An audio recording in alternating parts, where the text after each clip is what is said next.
fazer o seguinte aqui, viu, Léo?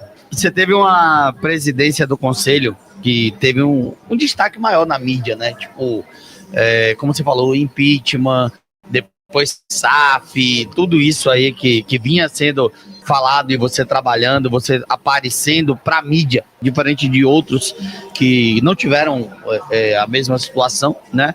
Você acha que o Leonardo Martinez ficou mais popular, que acabou se tornando aí o presidente do conselho mais conhecido da história do Bahia? Rapaz, eu não sei se eu sou o presidente do conselho mais conhecido, mas eu concordo que eu apareci muito na mídia, nas redes sociais, e isso não era sem intenção, era com intenção. Mas não era com intenção eleitoral, como a galera achava. Como eu disse, o Conselho Deliberativo é uma casa política. E muitas vezes eu tinha que fazer pressão externa para evitar algumas articulações que eu via que eu achava que não era boa para o Bahia. Por exemplo? Por exemplo, em relação à SAF. Eu percebia movimentos de pessoas que não eram favoráveis à SAF e que queriam sentar no regimento. O que é sentar no regimento? É justamente atrapalhar, atrasar, né, criar procedimentos. Então, assim, a única arma que eu tinha, eu não podia chegar e tornar público, dizendo, olha, tem conselheiro, mas eu podia fazer o quê? Eu podia fazer o que eu fiz, que é chegar e dizer, olha, temos uma reunião importante, todas as minhas reuniões do conselho foram abertas e transmitidas. E eu acho que isso foi contra a vontade de muita lá, gente, né? E mais do que isso. Porque eu lembro que teve uma, não sei se a primeira ou a segunda, mas eu lembro que a diretoria, que a reunião fosse fechada, você falou, não, vai transmitir no canal do clube. Exatamente. Eu lembro dessa parada então, assim, aí na época. Eu, por exemplo, tornei público a lista de presença de conselheiros, porque existia uma articulação de não ter quórum para algumas votações. Então, assim, nosso amigo faltoso aqui, Darino Senna, que é meu amigo, ele disse que eu era... respondeu, né? Ele disse que eu era midiático. E eu, na época, não pude dizer para ele porque eu era midiático, mas eu realmente era midiático, mas era midiático para proteger o clube. Porque eu justamente sabia de algumas informações, sabia de algumas articulações, que se não tivesse uma exposição, se não tivesse uma divulgação de lista de presença, se não tivesse uma reunião transmitida, isso poderia dar certo e atrapalhar o encaminhamento das coisas. Eu vejo realmente assim bons nomes que eram contra a SAF, mas que defenderam isso de forma legítima, de forma democrática. Eu vi gente ser contra a SAF e quando dizer que era contra, não, eu não sou não. Eu vi gente que deu entrevista. Me ligou e porra, me deixa quieto. Eu vi uma pessoa... Fala. Não, aí todo mundo sabe quem é. Marcelo Santana deu uma entrevista dizendo que votou contra a SAF. Mas não foi ele que me ligou, não. Não, não pode ter sido ele, mas... Aí foi que começou, vamos dizer assim, uma situação, foi essa, que ele deu uma entrevista dizendo que votou contra a SAF. Depois, na época da eleição, a versão foi não foi tão parecida. Eu achei Marcelo, naquele momento ali, querendo jogar pra galera, porque o Bahia tava mal, né? Que é o ano passado que o Bahia briga pra não cair e tal. Eu achei que ele quis jogar pra galera ali, pra querer dizer, ele pode até ter votado contra a SAF, mas o momento em que ele diz, na minha opinião, é inoportuno. Tipo, pô, Bahia mal. Aí, por isso que eu votei contra e tal. Ficou tipo isso. Eu divulguei um vídeo na época dizendo o seguinte: tá até hoje no meu Instagram, não apaguei não, tá lá no meu Instagram. Na época que ele concedeu essa entrevista, dizendo que o voto dele era contrário, era contra, vamos dizer assim, o que eu questionei foi o seguinte: ele é um cara que grande parte da torcida gosta dele, certo? Ele foi presidente do clube, grande parte da torcida gosta dele. Então, eu achava que ele deveria dizer para o público dele, na época da discussão da SAF, que votasse contra. Se ele votou contra, ele deveria dizer, olha, votem contra, por isso, isso e isso, eu acho que o processo não deve ser dessa forma, e defender as ideias dele. Então, assim, o que eu questionei foi que, na época, ele não falou nada, e depois... justamente no momento negativo do clube, que o clube não estava bem em campo, aí ele revelou que votou contra. Entendeu? Então, assim, eu não tiro a legitimidade de ninguém que defendia publicamente as restrições, mas eu questiono quem atuava de uma forma não tão clara. Porque defender é da democracia, cada um defende o que acha melhor. O Danilo Marciano, ele tá dizendo assim, ó, Pouco Yuri, pergunte ao entrevistado quais os planos dele para o futuro com o Bahia. Tem planos ainda pro futuro Tenho. com o Bahia? Claro. Eu só não vou ter plano com o Bahia, sabe quando? Quando eu tiver com meus olhos fechados do lado do Papai do Céu. Eu sou Bahia, meu irmão, desde que eu nasci e vou morrer sendo Bahia, com planos para o Bahia sempre, sempre com planos para o Bahia, acompanhando o Bahia. Eu vou lhe dizer mais do que isso. Eu fui candidato a presidente da diretoria da associação, né? Certo? E antes de ser candidato a presidente, você me via nas arquibancadas da Fonte Nova. Certo? Via. Antes de ser candidato a presidente, você me via. Desde quando o J. Azul era repórter de torcida. E hoje, você continua me vendo. E eu conheço um monte de gente não, mas eu conheço gente que Já na assumiu? época da eleição tava todo jogo lá e hoje tá trabalhando no clube rival. Pera aí, rapaz. Clube rival, que é qualquer clube do campeonato brasileiro, que todo o Brasil. Sim. É rival. Eu tava então, assim, pensando que era, mas então isso não tem problema nenhum. eu não é vou nem profissão. organizar uma live, você e ele, senão a gente vai ficar de juiz de jiu-jitsu. Não tem isso não. O que eu quero dizer é o seguinte, eu, irmão, fui candidato a presidente do Bahia por um motivo específico, porque era o Bahia. Pelo Bahia. Certo? Porque era o Bahia. Já que a gente está tendo um bate-papo aqui sincero, na época, eu fui apedrejado nas redes sociais, certo? Quando eu disse, por exemplo, que Marcelo Santana tinha saído do quadro social da empresa dele, que se ele não ganhasse as eleições, ele voltaria, certo? Ele voltaria para o futebol. Não, né? voltaria para a empresa dele. Ah, sim, pra sim. Footway. Mas ele voltou? Não demorou nem um mês. Voltou pro contrato social. Que não é o Marcelo Barros lá? Não, era Marcelo Barros e ele. Marcelo Isso. Barros e Marcelo Santana eram sócios. Quando ele foi se candidatar a presidente, ele saiu. E aí disse, não, porque a gente FIFA, porque não sei o quê, porque não tem mais aquela coisa toda.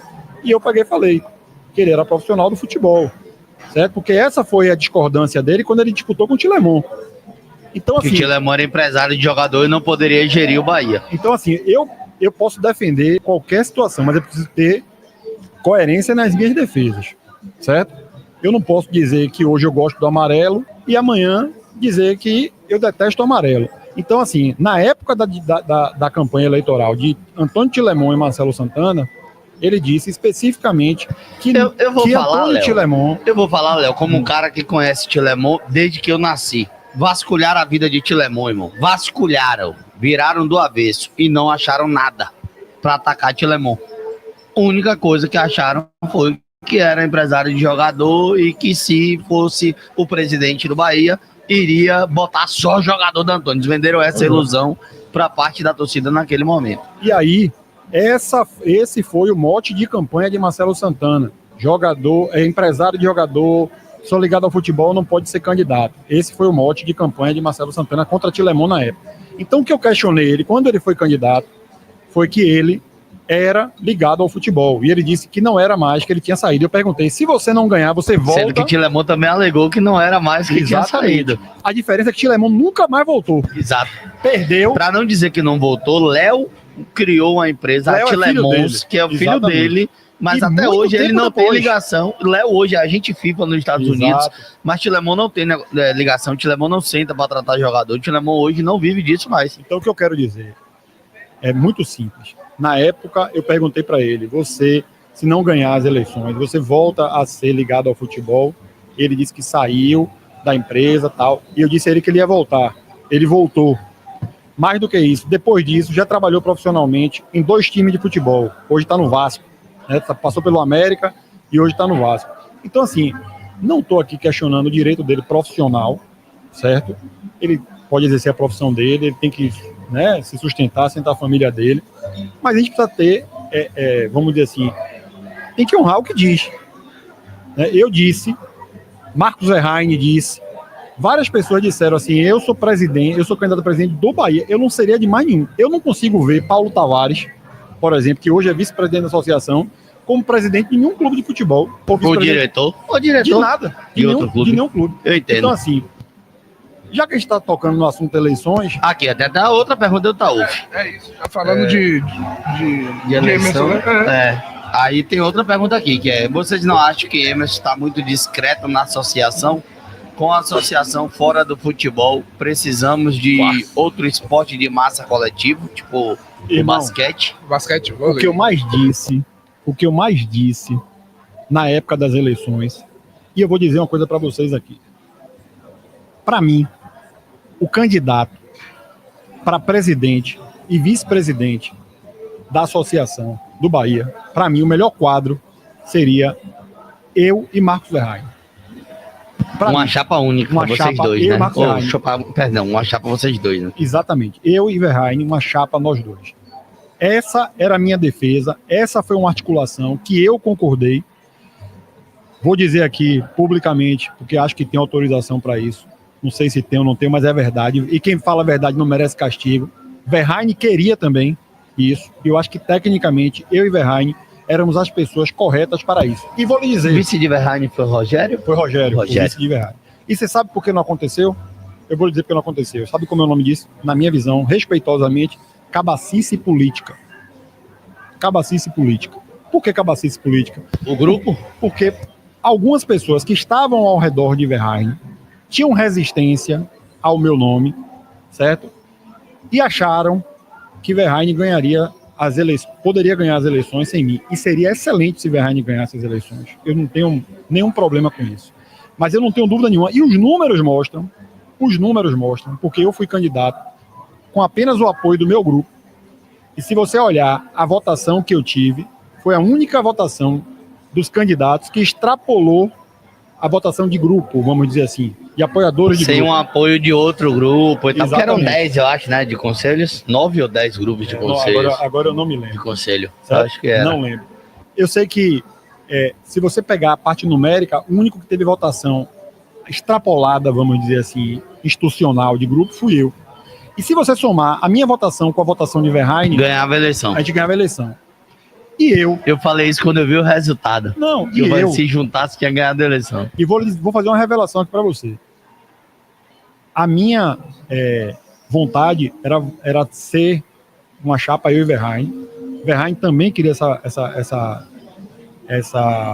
esse desenho. Independente de ordem de quem era o presidente, Não, quem já era o teve vice. negociação, deu serviço de Verraine, teve negociação de Verraine ser meu seu vice. Nós concordávamos com qualquer montagem nesse cenário.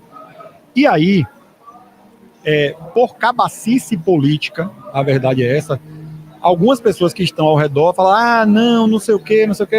E aí quiseram bancar e perderam mais uma vez uma eleição. Porque já disputaram várias vezes com a situação e perderam mais uma vez a eleição por cabacice política. Quando o momento que eu sabia que Verraine seria candidato, que o outro candidato era Emerson e Paulo, certo? E tinha Baraúna, que respeitosamente, né, gosto de Baraúna é meu amigo, mas eu achava naquele momento que Baraúna não ganharia as eleições, eu estava prestes a desistir de ser candidato. Eu ia desistir de ser candidato, certo? E daqui a pouco você vai entender porque que eu estou falando tudo isso, porque tem tudo a ver com a pergunta do telespectador. Taúf. Taúf Abreu. Isso. E aí eu soube que Marcelo Santana seria candidato. E aí eu decidi que eu seria candidato. Por que eu decidi que eu seria candidato? Porque eu não entrei nessa eleição com um objetivo único, que era ganhar as eleições. Claro que eu queria ganhar as eleições. Mas o meu objetivo principal, para ser bem sincero, era que Marcelo Santana não fosse eleito. Tem muita gente dizendo no chat aqui que não votou de você porque viu que sua campanha era mais atacar Marcelo do que talvez não até Marcelo, focar no Bahia. Não Marcelo Pessoa. O candidato. Tem muita gente dizendo aqui eu no chat entendia que via você atacando o Marcelo. Eu entendia que para o Bahia seria muito ruim se Marcelo fosse eleito. Se ele voltasse. E vou dizer por quê. A pergunta que tal. Leia novamente a pergunta que ele fez. A pergunta do Taúf, ele diz o seguinte: vocês não acham que Emerson está muito discreto na associação? Com a associação fora do futebol, precisamos de outros esportes de massa coletiva, tipo basquete. A Yuri falou do vôlei. Hoje o Bahia está no futevôlei, né? E Preto está à frente. Vamos lá. A pergunta que ele fez tem tudo a ver com a minha decisão de decidir ser candidato, porque eu sabia que os votos que eu tiraria de Marcelo, certo? Seriam os votos suficientes para que ele não fosse eleito, e justamente por isso, pelo comportamento dele, na época da SAF, certo? Na época da SAF, ele não se posicionou de forma contrária, e depois, no momento ruim do futebol, ele foi dar uma entrevista dizendo que era contra, que votou contra a SAF, certo? Isso, para mim, demonstrou qual tipo de presidente de associação nós teríamos. Você já pensou, Marcelo Santana agora, presidente, da forma que o Bahia estava no segundo turno? Como é que não ia ser esse relacionamento da associação com a SAF? E aí falam assim, Emerson está muito discreto, Paulo está muito discreto. Emerson e Paulo estão trabalhando. Eu ia Emerson e falar Paulo, disso, teve um vídeo essa semana da Escola Náutica, né? Emerson Do e Paulo projeto. fizeram uma corrida que foi um sucesso absoluto. Fizeram a corrida que foi um sucesso. Emerson e Paulo estão com um projeto náutico. Emerson e Paulo futevôlei de sucesso, certo? Participamos muito bem. Emerson já me disse que quer fazer, que tá procurando ponto em Salvador, não sabe onde ainda, mas quer criar uma fanfest para os jogos fora, concentrar o torcedor do Bahia nesse local para assistir os jogos. Então é o seguinte, irmão. Emerson e Paulo, eles foram eleitos para conduzir a associação. E goste ou não goste o torcedor do Bahia, existem atribuições diferentes. Será que eu disse isso na época da campanha, que a SAF não tinha um bom relacionamento com Marcelo, certo? E isso iria atrapalhar a associação futuramente. Mas hoje, Emerson e Paulo, eles conseguiram, com liberação da SAF, fazer diversos eventos, diversas modalidades que precisam de um bom relacionamento. A sua moto aqui virada na rua. Eu não sei como seria o comportamento de Marcelo Santana se tivesse como presidente da associação, nesse momento que o Bahia passou um segundo turno perdendo vários jogos, certo? Que estava perigando não classificar para a Libertadores. Se for julgar pelo comportamento que ele teve na época em que o Bahia estava mal e ele foi dar uma entrevista de que era contra a SAF,